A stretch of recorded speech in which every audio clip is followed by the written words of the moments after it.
Aadhaar card ಇದ್ದವರಿಗೆ big shock ಅಂತಾನೆ ಹೇಳಬಹುದು. ಎಲ್ಲರೂ ಕೂಡ ಈ ಕೆಲಸವನ್ನ ಕಡ್ಡಾಯವಾಗಿ ಮಾಡಲೇಬೇಕು. ಈ ಕೆಲಸವನ್ನ ಮಾಡಿಲ್ಲ ಅಂತ ಅಂದ್ರೆ ನಿಮ್ಮ ಆಧಾರ್ ಕಾರ್ಡ್ ಬಂದ್ ಆಗುತ್ತೆ. ಹಾಗಾದ್ರೆ ಏನಿದು ಮಾಹಿತಿ ಎಲ್ಲ ಸಂಪೂರ್ಣವಾಗಿ ನೋಡೋಣ. ಅದಕ್ಕೂ ಮುನ್ನ ನೀವು ಕೂಡ ನಮ್ಮ ರೈತ ಮಿತ್ರರಾಗಿದ್ರೆ ತಪ್ಪದ ಈ ವಿಡಿಯೋವನ್ನ ಲೈಕ್ ಮಾಡಿ ಕೊನೆವರೆಗೂ ವಿಡಿಯೋ ನೋಡಿ ಸ್ನೇಹಿತರೆ.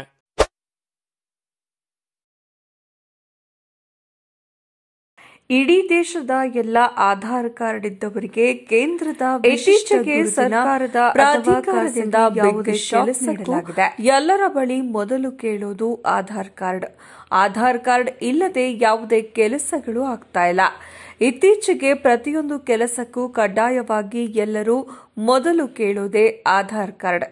ಯಾವುದೇ ಆಫೀಸ್ನಲ್ಲಾಗಲಿ ಅಥವಾ ಯಾವುದೇ ಸೇವಾ ಸಂಸ್ಥೆಗಳಲ್ಲಿ ಆಗಲಿ ಹಾಗೂ ನಮ್ಮ ಯಾವುದೇ ಖಾಸಗಿ ಕೆಲಸಕ್ಕೂ ಸೇರಿದಂತೆ ಬ್ಯಾಂಕುಗಳಲ್ಲಿ ಮತ್ತು ಸರ್ಕಾರದಿಂದ ಯಾವುದೇ ಸೌಲಭ್ಯವನ್ನ ಪಡೆದುಕೊಳ್ಳಲು ಕೂಡ ಎಲ್ಲ ಕಡೆ ಮೊದಲು ಕೇಳೋದು ಆಧಾರ್ ಕಾರ್ಡ್. ಈಗ ಆಧಾರ್ ಕಾರ್ಡ್ ಇರುವ ಪ್ರತಿಯೊಬ್ಬರಿಗೂ ಕೂಡ ಕೇಂದ್ರದ ವಿಶಿಷ್ಟ ಗುರುತಿನ ಪ್ರಾಧಿಕಾರ ಅಂದ್ರೆ UIDAI ಆಧಾರ್ ಕಾರ್ಡ್ ಡಿಪಾರ್ಟ್ಮೆಂಟ್ನಿಂದ ಆಧಾರ್ ಕಾರ್ಡ್ ಇದ್ದವರಿಗೆ ಈ ಕೆಲಸ ಮಾಡೋದು ಕಡ್ಡಾಯವಾಗಿದ್ದು, ಪ್ರತಿಯೊಬ್ಬ ಆಧಾರ್ ಕಾರ್ಡ್ ಇದ್ದವರು ತಪ್ಪದೆ ಕೊನೆಯವರೆಗೂ ನೋಡಿ.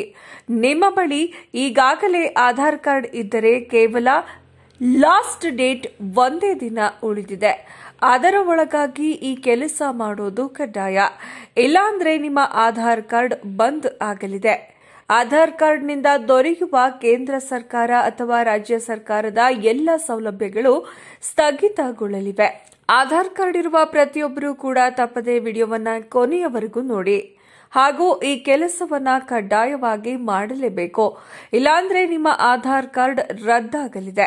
ಈ ಬಗ್ಗೆ ಈಗಾಗಲೇ ಕೇಂದ್ರದ ವಿಶಿಷ್ಟ ಗುರುತಿನ ಪ್ರಾಧಿಕಾರ ಅಧಿಸೂಚನೆಯನ್ನ ಹೊರಡಿಸಲಾಗಿದ್ದು, ಸಾಕಷ್ಟು ಬಾರಿ ಕೊನೆ ದಿನಾಂಕವನ್ನ ಮುಂದೆ ಹಾಕುತ್ತಾ ಬಂದಿದೆ. ಆದರೆ ಕೊನೆ ದಿನಾಂಕವನ್ನ ಯಾವುದೇ ಕಾರಣಕ್ಕೂ ಇನ್ನು ಮುಂದೆ ಎಕ್ಸ್ಟೆಂಡ್ ಮಾಡೋದಿಲ್ಲ, ಅಂದ್ರೆ ವಿಸ್ತರಿಸೋದಿಲ್ಲ ಅಂತ ಖಡಕ್ ಆಗಿ ಈ ಹಿಂದೆ ಎಚ್ಚರಿಸಿತ್ತು. ಅದಕ್ಕಾಗಿ ಆಧಾರ್ ಕಾರ್ಡ್ ಇರುವ ಎಲ್ಲರಿಗೂ ಕೂಡ ಕಡ್ಡಾಯವಾಗಿ ಈ ಕೆಲಸ ಮಾಡೋದು ಅನಿವಾರ್ಯವಾಗಿದೆ. ಹಾಗೂ ಈಗಾಗಲೇ ನಮ್ಮ ರಾಜ್ಯ ಸರ್ಕಾರದಿಂದ ಆಧಾರ್ ಕಾರ್ಡ್ ಮೂಲಕ ಗೃಹಲಕ್ಷ್ಮಿ ಯೋಜನೆಯ ಹಣವನ್ನ ಸಾಕಷ್ಟು ಜನ ಪಡೀತಾ ಇದ್ದಾರೆ. ಅದು ಕೂಡ ಬಂದ್ ಆಗಲಿದೆ.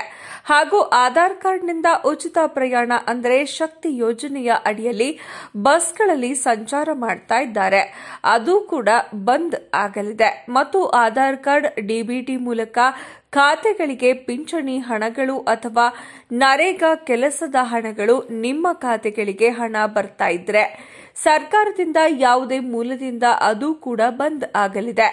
ಈ ಬಗ್ಗೆ ಭಾರತೀಯ ವಿಶಿಷ್ಟ ಗುರುತಿನ ಪ್ರಾಧಿಕಾರವು ಅಧಿಕೃತವಾಗಿ ಅಧಿಸೂಚನೆಯನ್ನ ಹೊರಡಿಸಲಾಗಿತ್ತು.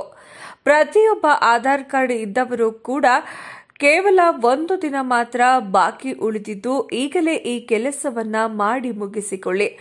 ಆಧಾರ್ ಕಾರ್ಡ್ 10 ವರ್ಷಗಳದಷ್ಟು ಹಳೆಯದಾಗಿದ್ರೆ ಅಥವಾ ಅದರಲ್ಲಿ ದಾಖಲಾಗಿರುವ ಮಾಹಿತಿಯನ್ನ ಈಗ ನವೀಕರಿಸಬೇಕಾಗಿದ್ರೆ ಈ ಸುದ್ದಿ ನಿಮಗೆ ಬಹಳ ಮುಖ್ಯವಾಗಿದೆ.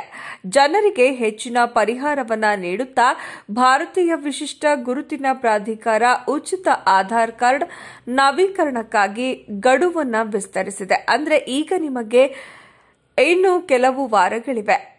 ಆಗ ನೀವು ನಿಮ್ಮ ಆಧಾರ್ ಕಾರ್ಡ್ನಲ್ಲಿ ಅಗತ್ಯ ಮಾಹಿತಿಯನ್ನ ಯಾವುದೇ ಶುಲ್ಕವಿಲ್ಲದೆ ಆನ್ಲೈನ್ನಲ್ಲಿ ನವೀಕರಿಸಬಹುದು. ಸರ್ಕಾರಿ ಮತ್ತು ಖಾಸಗಿ ಸೇವೆಗಳನ್ನು ಬಳಸುವಲ್ಲಿ ನೀವು ಯಾವುದೇ ಸಮಸ್ಯೆಯನ್ನ ಎದುರಿಸದಂತೆ ಆಧಾರನ ನಿಖರತೆ ಮತ್ತು ವಿಶ್ವಾಸಾರ್ಹತೆಯನ್ನ ಕಾಪಾಡಿಕೊಳ್ಳುವುದು UIDAIನ ಈ ನಿರ್ಧಾರದ ಉದ್ದೇಶವಾಗಿದೆ. ಈ ಸೌಲಭ್ಯದ ಅಡಿಯಲ್ಲಿ ನೀವು ನಿಮ್ಮ ಜನಸಂಖ್ಯಾ ವಿವರಗಳನ್ನು ಉಚಿತವಾಗಿ ನವೀಕರಿಸಬಹುದು. ಉದಾಹರಣೆಗೆ ಹೆಸರು, ವಿಳಾಸ, ಜನ್ಮ ದಿನಾಂಕ, ಲಿಂಗ, ಮೊಬೈಲ್ ಸಂಖ್ಯೆ, ಇಮೇಲ್ ID, ಸೂಚನೆ, ಫಿಂಗರ್ ಪ್ರಿಂಟ್, ಫೋಟೋ ಅಥವಾ ಐರಿಸ್ ಸ್ಕ್ಯಾನ್ನಂತಹ ಬಯೋಮೆಟ್ರಿಕ್ ವಿವರಗಳಿಗಾಗಿ ನೀವು ಆಧಾರ್ ಸೇವಾ ಕೇಂದ್ರಕ್ಕೆ ಹೋಗಿ ನಿಗದಿತ ಶುಲ್ಕವನ್ನ ಪಾವತಿಸಬೇಕಾಗುತ್ತೆ. ಮನೆಯಿಂದ ಆಧಾರನ್ನ ಹೇಗೆ ನವೀಕರಿಸಬಹುದು?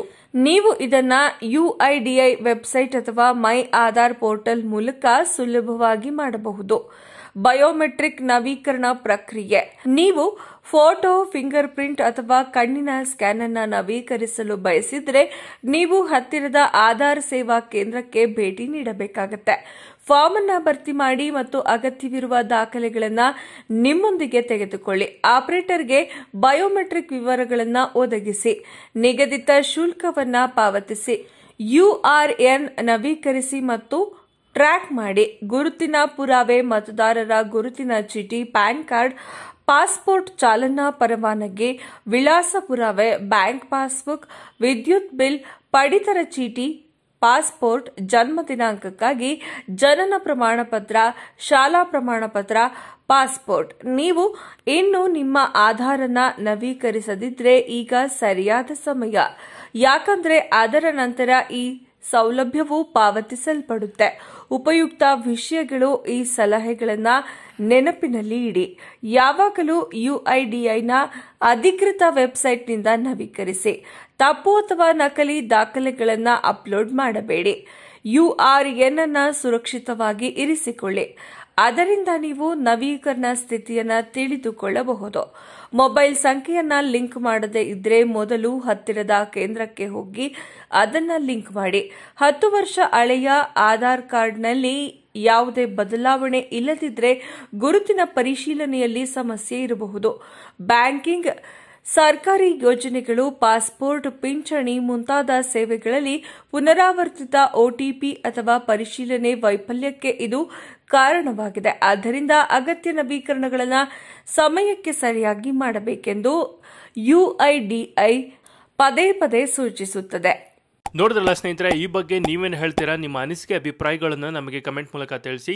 ಹಾಗೆ ಈ ವಿಡಿಯೋವನ್ನು ಪ್ರತಿಯೊಬ್ಬರಿಗೂ ಶೇರ್ ಮಾಡಿ, ಅವ್ರಿಗೂ ಕೂಡ ಈ ಮಾಹಿತಿ ತಲುಪಲಿ. ಹಾಗೆ ನಿಮ್ಮ ಜಿಲ್ಲೆ ಯಾವುದು ಎಂದು ಕಮೆಂಟ್ ಮಾಡಿ. ಇಲ್ಲಿವರೆಗೂ ವಿಡಿಯೋ ನೋಡೋದಕ್ಕೆ ಧನ್ಯವಾದಗಳು.